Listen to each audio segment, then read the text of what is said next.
How's it going, guys? Welcome back to the channel. And I got a story left in me.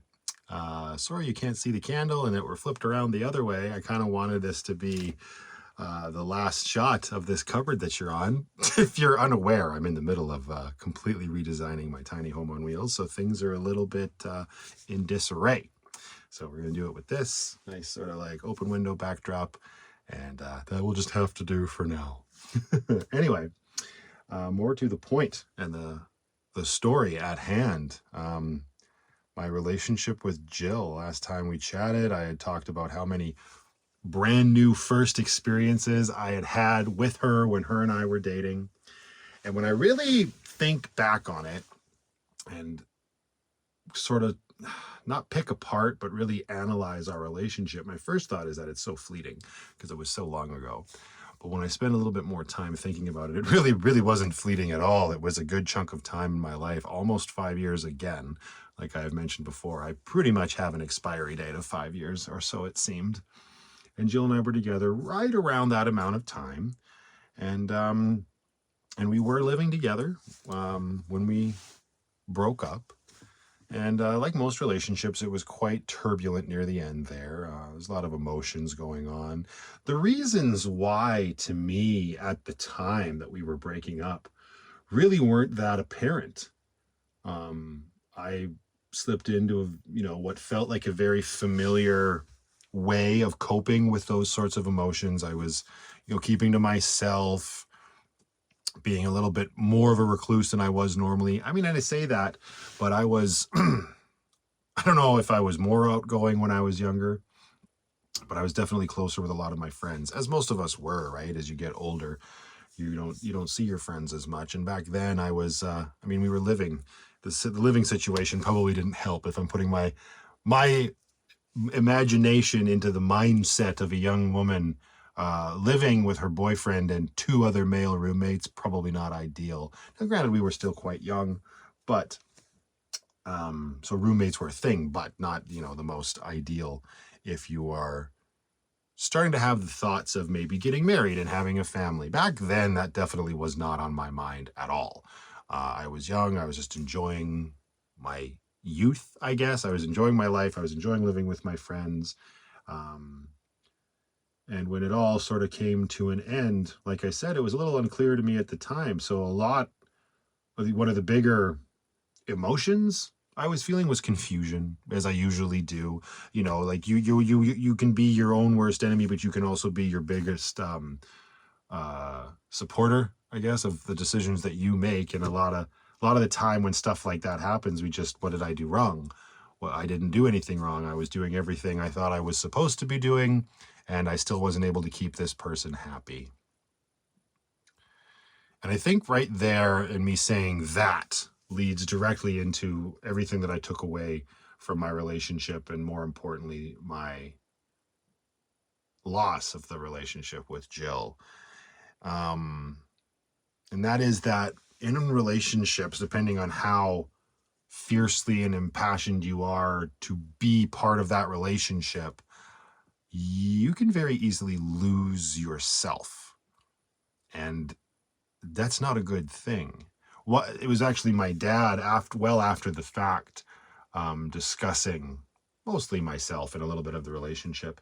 But he told me that, when you're in a relationship like that, especially when it's that intense, you're no longer your individual self, at least in the eyes of the people around you. And maybe more so internally for yourself. You're no longer Matthew and Jill, right? You are Matthew and Jill. There is no, well, Matthew did this and Jill did that. It's Matthew and Jill. You look at them as a couple, you identify them as a couple, and that couple begins to identify themselves as that. It's the reason why, when you're in relationships like that, you very rarely do anything without the other person. And then some people love that, I guess. That works really well for some people, I assume. But for myself and a lot of us, I would hazard a guess, it's not the healthiest thing, even though at the time it feels great. It feels like you always have someone who has your back. You can rely on someone to be there for you. And then that just sort of slides downhill into this like big cushion of comfort that you don't really think about at the time, right? So you're fine with allowing it to happen. But when you take a minute when something like that comes to an end, especially years and years after the fact now, I made this big realization that I will come back to here at the end. But I was making realizations throughout that, yeah, both, not only myself, but Jill too, we were losing who we were as people. And as messy of a breakup as it was, because that's, now this was my first time living with somebody. And now you got to do the icky task of separating your shit and figuring out how that's going to work. I remember it was very quick. I do seem to remember that it was very quick. I think I left the house and went out with a couple of my buddies and for an afternoon and an evening. And by the time I got back, Jill was gone. She didn't just leave without me knowing, but we had decided this was her time. There would be no interference in the house. And yeah, all of her stuff was gone.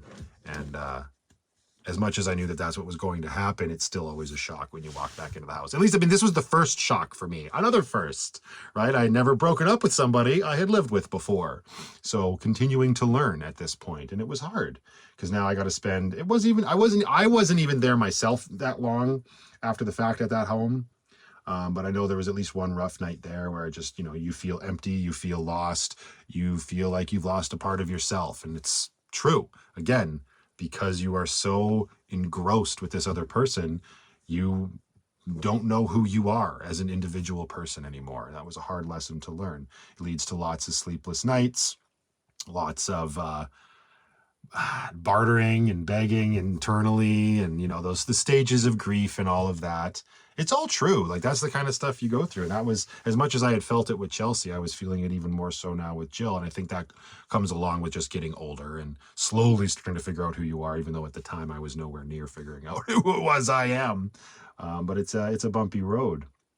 And that was pretty much it. Like we decided to go our separate ways. We weren't advancing down the same path. I think if I had to hazard a guess, it's because Jill probably didn't see me fitting a role that I learned fairly quickly after the fact, wanted me to fill, which was that of husband and father at the time, right? Because it was only a few years later where she was married, and then a couple after that, and she was having a kid. And that's just kind of, it almost in a way speaks to a large portion of my generation of people. I look back on a lot of the friends I knew in high school, and so many of them, especially my female friends, that was what they wanted to do after school. They wanted to become wives and they wanted to become mothers. And to their credit, a lot of them did that.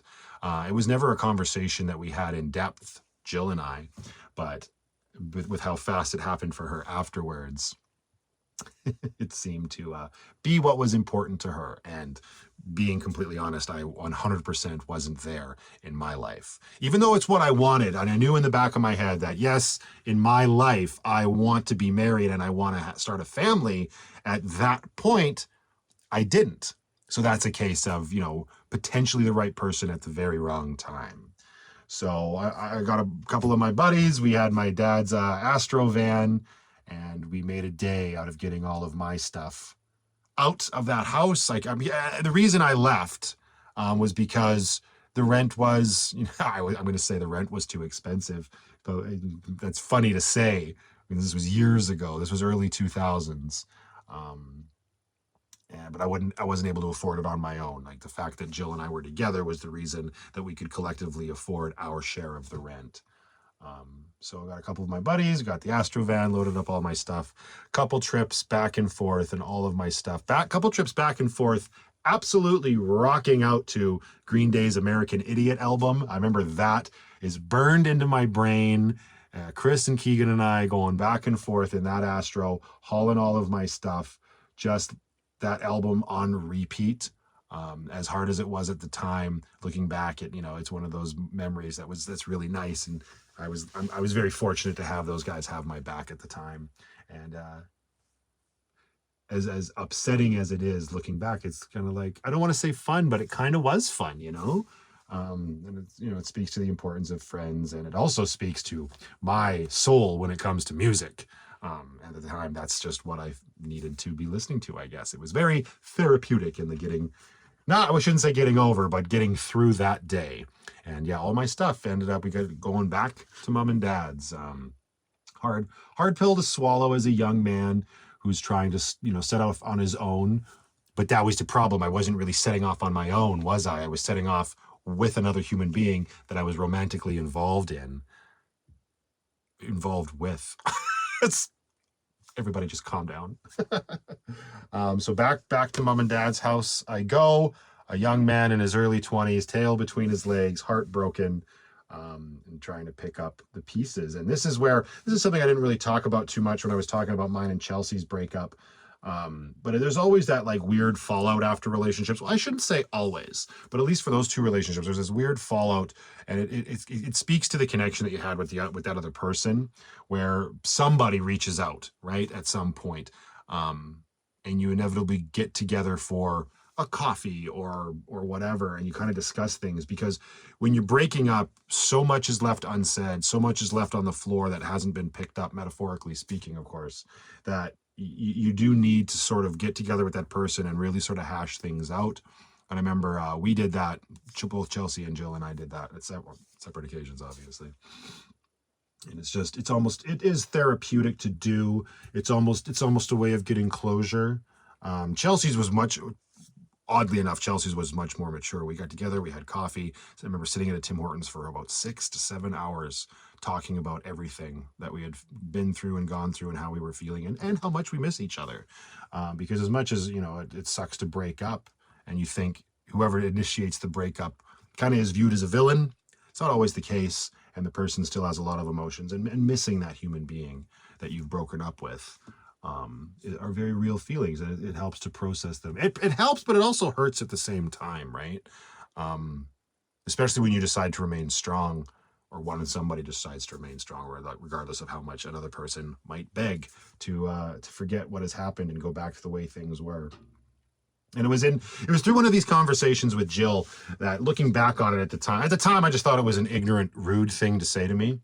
But looking back, it does kind of speak to that whole losing yourself. I remember I don't think I actually in person got together with Jill after we broke up, but there were a phone call or two. One, she called me, and it was just absolutely ludicrous. She called, and she was obviously having a down day, and she told me that she missed me and she loved me. My response was, how can you love me and not want to be with me? And she told me she just wished that she could kiss me one more time.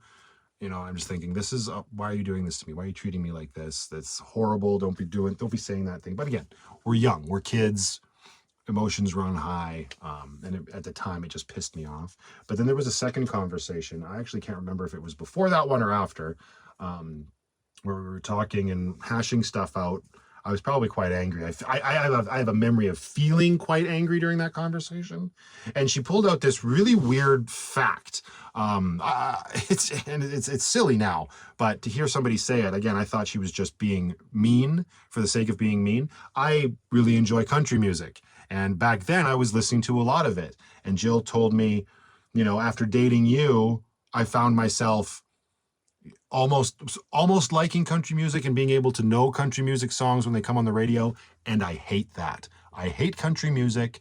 I don't want to like it. And being with you, I did. It was a weird thing to say at the time. It made me very angry. But now, giving her some sort of credit there, I mean, that's, again, she lost herself. It's a little harsh to be like, well, I like it, but because I hate it, I'm pissed off. That's weird. But losing yourself and not standing your ground. Now, that's a horrible example when you really get down to it, because people can change, people can like certain things, especially when you're with another person. It's as you are exposed to other things, you can end up liking them. So in her immature mind, she decided to go with I hated it before, I will always hate it, and the fact that you made me used to it, I dislike. Weird example, but also now a good example of her losing herself. And I didn't even make this realization, what I was talking about earlier, this big realization that, yeah, I lost myself as well. And it doesn't necessarily feel like it at the time, because like I said, I was focusing on being happy, enjoying my life, hanging out with my friends, being with the girl that I was in love with at the time, and just sort of going through life. No real direction, no real goals. But when I look back at the time that I was with Jill, for whatever reason it was, I know there was a lot of young man angst and animosity, especially with my parents and the way I was living my life. And Also, I guess maybe lack of reliable vehicle, but these are all just excuses that I'm coming up with for the simple fact that the entire time I was with Jill, not once did I come out to New Denver. And that's back when my parents owned property right in the heart of the town. We had our little summer place here, which is just up the road from where I'm sitting right now. And it was then, as it is now, my favorite place in the world. And for whatever reason, not once in that 5-year span did I step foot in this province with or without Jill. So that's weird. And it's like, why did I do that to myself? I remember it being like I just wanted to be with Jill. We couldn't make it out here, so I wasn't going to go with my parents because I didn't want to be away from her, or I wasn't just going to go with a buddy because I didn't want to be away from her. I don't think she and I were really in a mindset to come out here together. Unfortunately, I don't really understand the logistics behind why. I just know it didn't happen. And as I've gotten older, I've realized that was really silly. And if that is in fact the reason why I didn't come out here because I was so enthralled and enamored and in love with this girl, well, that's not healthy. That wasn't healthy. It was a learning experience, but at the end of the day, really not good. So I look back on my time with Jill as enjoyable and a necessary lesson. And I'm glad that I had the experiences with her that I did. Like I said, lots of firsts, a very hard lesson of losing yourself, losing your identity when you're in a relationship with another human being. And that would be something that I would absolutely try to implement going forward. That's a future for another time. That's a future for another time. That is a story for another time, obviously. I will end this by saying, as heartbreaking as it is that I didn't make it out to my favorite place in the world when I was with Jill all those many, many years ago, I can't continue to be upset about it because here I am. Then whether I was doing it consciously or not, I am absolutely making up for that lost time now.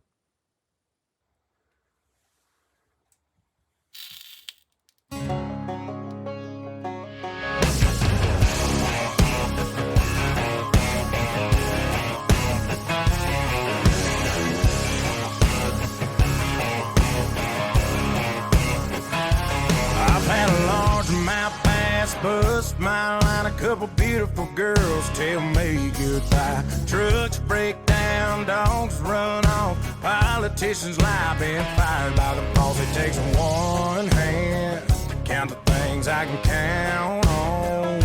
No, there ain't much man that ain't ever let me down. Long neck, ice cold beer never broke my heart like diamond rings and football teams have torn this boy apart. Like a neon dream, it just don't know me. The bars in this guitar and long neck, ice cold beer never broke my heart. She was a Carolina blue jean baby, fire in her eyes that drove me crazy. It was red tail lights when she left town. If I didn't know then, I sure know now. But long neck, ice cold beer never broke my heart. Like diamond rings and football teams have torn this boy apart. Like a neon dream, it just don't know me. The bars in this guitar and long neck, ice cold beer never broke my heart.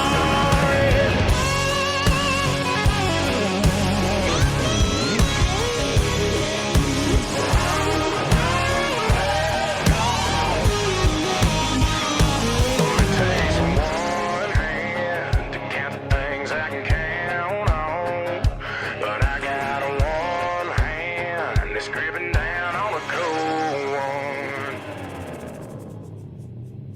'Cause long